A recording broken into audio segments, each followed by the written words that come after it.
It's actually a pretty interesting way of solving line integrals.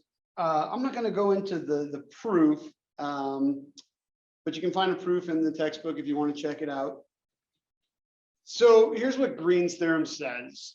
Suppose that we have a piecewise smooth closed curve that is the boundary of a region R, and that curve is our path through the vector field, right? As long as it's oriented so that the region is on the left, so if we're going in a counterclockwise direction, and F1, F2 is piecewise smooth, then we can use what's called Green's theorem, which converts the line integral into a double integral over the region R of, this guy should look familiar, that's the curl. We already know how to calculate the curl.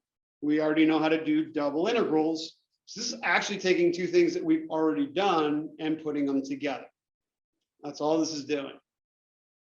So, you know, we might need a little refresher on double integrals. It's been a little while. But other than that, that is the main crux of this section. So we're going to revisit a problem that we saw last time. This was on the last worksheet. It's actually on this worksheet too. So if you remember, we looked at this one last time, and we split it up so that we parameterized each path of the triangle, and we did each leg of the triangle separately and added up the contribution of each. And I think we got -1 for the definite integral. This is a perfect candidate for Green's theorem, because if we look at our region, so our region in the XY plane was basically connecting these 3 points.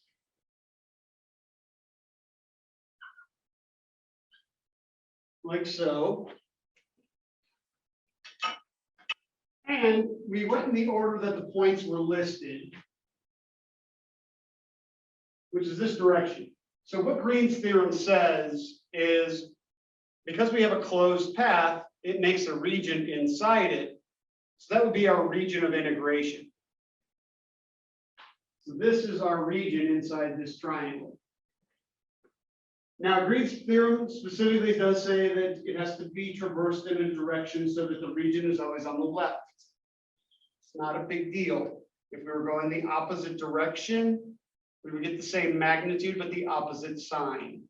Okay, so it's not a requirement to have that, and in order to use Green's theorem, we just need to be aware of it, right? If we're going the opposite, if we're going in a clockwise direction, then we have to realize we're actually getting the opposite sign of the line integral. That's all. Okay, so we did this one before. We got -1. Let's talk about how we do it for this one. Well, two things we need for Green's theorem. Number one is we need the curl. Number two is we need our limits of integration. After that, it's doing a double integral, which we have a lot of practice at this point. So if we look at our vector field, which, you know, we have x, y, comma, instead of writing it as negative, the quantity of x minus y, why don't we distribute that negative and write it as y minus x? All right. So same vector field. We need the curl of this thing. We've done curl before. So the curl is going to be the dx of f2, so y minus x, minus the dy of f1, or xy. So ddx, what do we have? Well, y is a constant, so that's 0. Derivative of negative x is -1. And then here, dy of xy is just x. So -1 minus x. So as of right now, we've already got our integrand. It's the curl. Right? Again, we've been finding the curl for a while, right? That's nothing new for us. We find the curl, and now we do the region of integration for our limits, which again is something we've done before. Now we haven't done it in a couple weeks, but it's not new to us. And we have our choice. we could go bottom, we could do it in terms of y first, but if we look, the top and bottom are different here than here, which means we would have to split it up into two integrals. So let's go left to right first, and let's put these points on here. That's -1, 0. That's 1, 0. And this guy up here is 0, 1. So this would be y equals x plus 1 if we were doing it in terms of y, which we just said is probably not, there's not a problem with it, but we would have to do it as two separate integrals, right? That's kind of user preference on that one. And this one here is y equals 1 minus x. All right, well, because we want to do left to right first, we want to integrate with respect to x first, we need these solved for x. That's all. Both of them are invertible. So over here, x equals y minus 1. And right here, x equals 1 minus y. All right, so again, this is more of a refresher because this is stuff we've done before. You'll get, this will actually be a good refresher on double integrals in this section. All right. So lower limit, upper limit. So y minus 1 to 1 minus y. That takes care of, 1 minus y. So that's our dx. That takes care of left to right. Now we just go bottom to top. Well, y is going from 0 up to 1. And there's our definite integral. All right. Next step would be to calculate this by hand. Again, because we've done double integrals in here, I'm not going to waste your time watching me solve a double integral. So let's bring in Symbolab. And I've already got it put in there. We know what it should come out to be. And big surprise, right? There's our -1.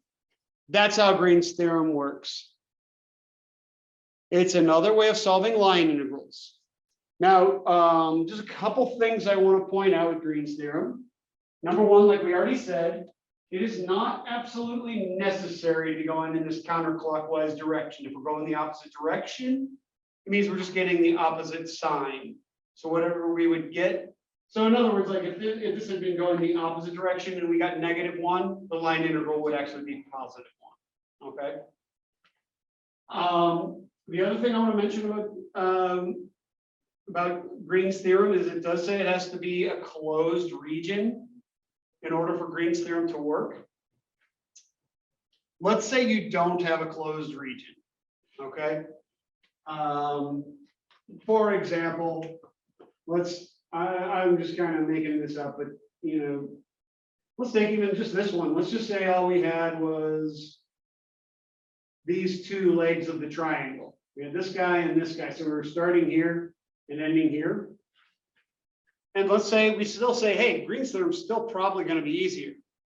What we can do is we can close this by adding in this bottom part of the path. Calculate the whole thing using Green's theorem. And then we'll just find the line integral on just this path here and subtract it out. Okay. So it doesn't have to be, I mean, that's not something we're going to encounter in here, but I just wanted to make you aware of it because it says it in the theorem. There are instances where it might be easier to make it to use Green's theorem and then just find a little line integral on the part that you use to make it a closed region. And sometimes that's actually easier than doing the straightforward line integral. So we now have three ways of calculating line integrals. We have it via parameterization, right, and dot product. We have it via the fundamental theorem, which we can only use if we have a gradient field. And then we have Green's theorem, which is most useful when our region is easy to put in terms of limits. Okay. So one of the things that you're going to want to do as you prepare for the final is think about when you're using which method, right? Because you might get a problem with the final that just says calculate this line integral. And so part of what you're doing is deciding which method you think is going to be easiest. right? So as you go through the homework, think about, hey, why am I using Green's theorem on this? Oh, because my region is a triangle or it's a circle, and it's very easy to set up as a double integral. And think about this too. One of the things we had to calculate to do Green's theorem was the curl, right? Remember, if the curl comes out to be 0, what method are we going to use?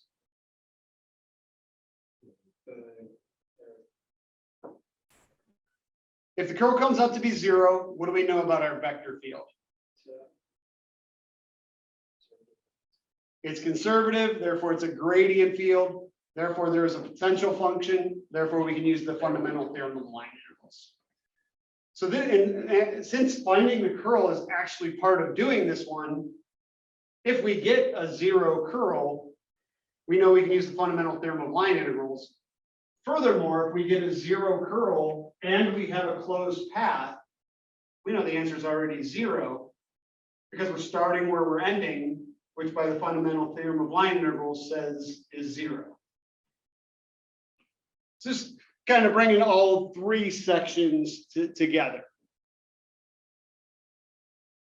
All right. Then we've already talked about the curl test. This is actually nothing new for us. Remember, if we said the curl is 0, then obviously Green's theorem would give us 0 if we're on a closed path. But again, if we know that so 2 things. If we get a curl of 0, number one, if we have a closed path, we know the line integral is 0, unless that closed path encircles a hole. That's the only time we lose that guarantee. And the other thing is, if we have a non-closed path, right, or just a path between 2 points, if we get the curl is 0, we have a vector field, excuse me, a gradient field, which means we'll probably use, the easiest will be to use the fundamental theorem of line integrals. So find a potential function evaluated at our ending point minus our starting point. Okay. Now, we also have a flux form of Green's theorem. So flux is the amount of something going through a surface. So imagine water flowing through a surface. All right. What the flux is it measures, it accumulates the rate and measures the amount of it going through. So we're going to look at flux integrals. We're going to talk about them a little bit today, and we'll talk about them a little bit more, not on Thursday, but on Tuesday when we look at surface integrals, because we'll look at flux integrals in 3D. Right now, we're only looking at 2D vector fields. Okay, so this only applies for 2D vector fields. Green's theorem only works in 2D. There is a 3D version of Green's theorem, which we'll talk about next week. But when we're doing Green's theorem for either line integrals or flux integrals, we only have a 2D vector field, and we're only in 2D. All right. Now, notice what the flux integrates over: the divergence. So remember, the day that we learned how to find the curl, we also learned how to find the divergence.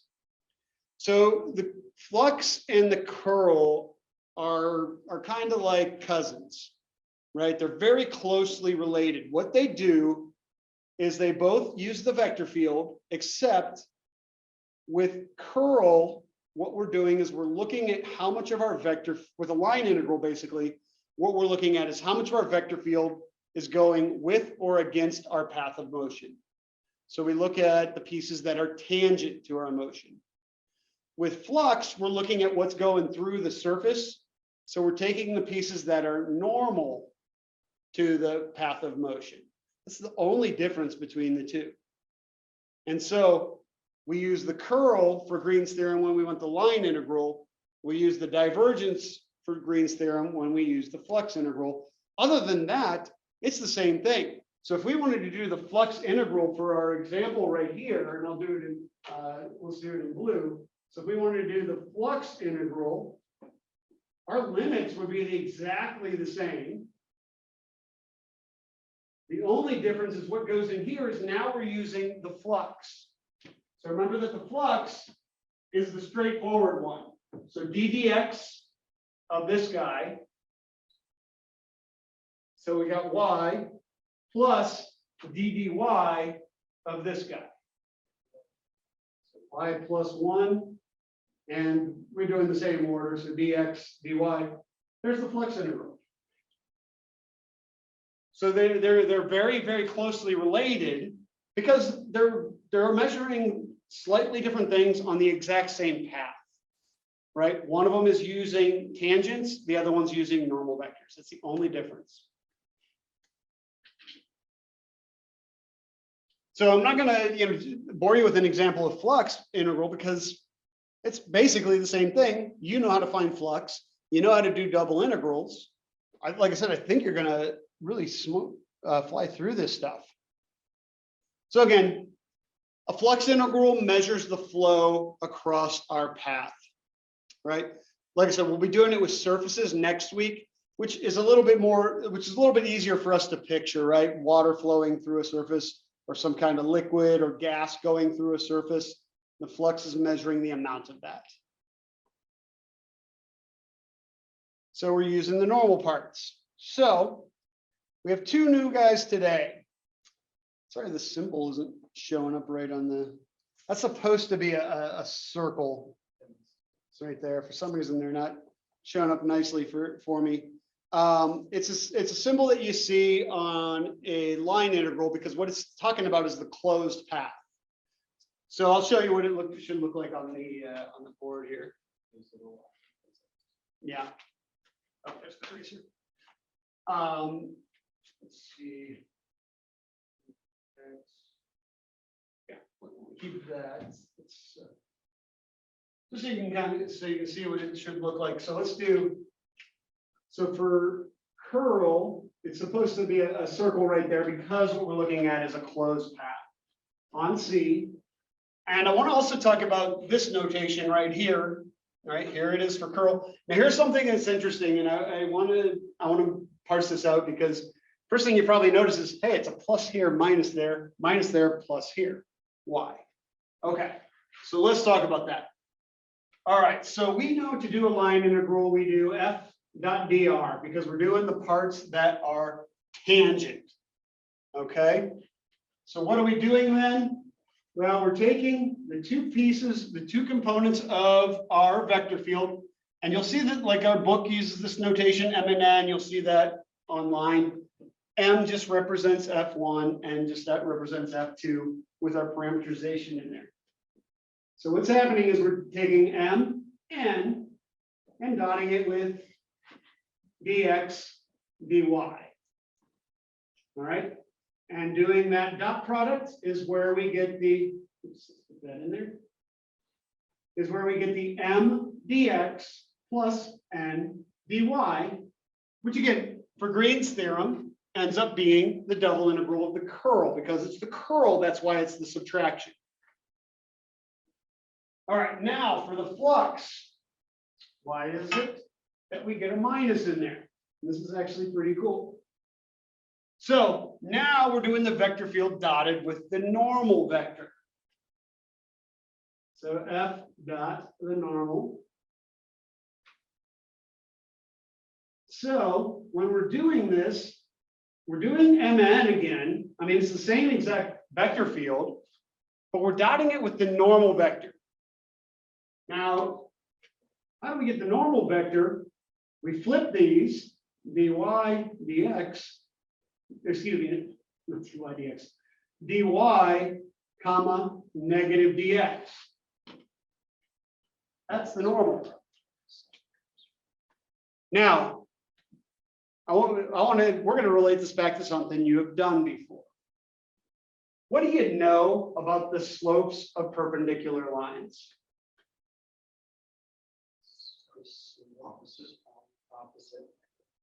They're opposite reciprocals, right? You swap the x and the y and you change the sign. And that gives you two things that are perpendicular. We swapped the x and the y and we changed the sign. So these vectors are perpendicular to each other. This is where the minus is going to come from. So that's why it's m dy minus n dx. All right. Now I show you these alternative forms because sometimes in the problems, what it'll say, it'll give you a vector field, it'll give you a path, and then it'll say calculate this. We need to know that when we see this, this is telling us that we're doing the flux integral. Okay. Again, not something you have to memorize, something I would expect you to put on your note card, but I just want you to be aware of these different representations and why this one came out as plus and minus, whereas over here, it's minus and plus. And the only reason it's minus and plus here is because we're doing the curl, because we're going with our path, plus because we're doing the flux, because we're going perpendicular to our path. So the biggest thing, again, biggest takeaway from this slide is I just want you to be familiar with, okay, if the problem asks for this, f dot n, flux, because we're going perpendicular. F dot t or f dot dr is telling us a line integral. Okay. Just so we know what we're being asked to do, because both of these are easy, right? We set them up for the triangle problem there, no problem. But we want to make sure we're answering the right question. So that was just a little bit on the notation. That is Green's theorem. Questions?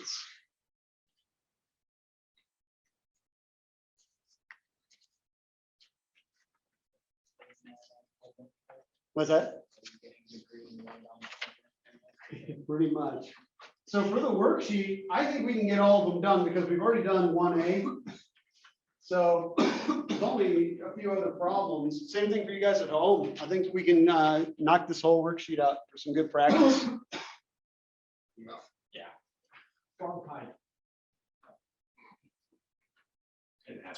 Hey, Professor Clark, Yeah. I just had like a quick question. It wasn't about this.